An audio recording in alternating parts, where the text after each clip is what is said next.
My first job was at a company called Addressograph Multigraph, which was a national company that sold addressing systems back in the early 60s.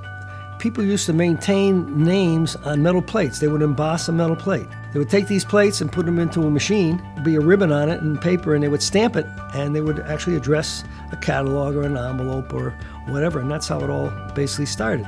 So in 1971, Andy and I founded DataMail, which at that time really was a letter shop. And the story behind that was that Andy really was always entrepreneurial.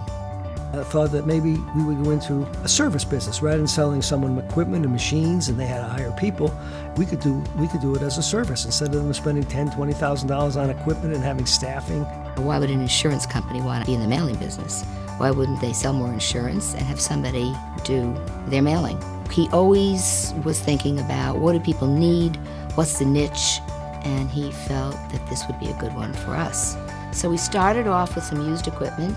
We had 1,000 square feet in Bristol, Connecticut, and we had a small desk and office in Hartford. We had one full-time employee and one part-time employee. The full-time employee retired maybe 3 years ago.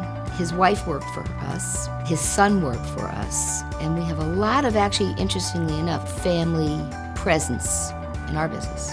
Today, we have both of our sons and our son-in-law in business with us. So it's truly a family business. We never talked business at home, never discussed it.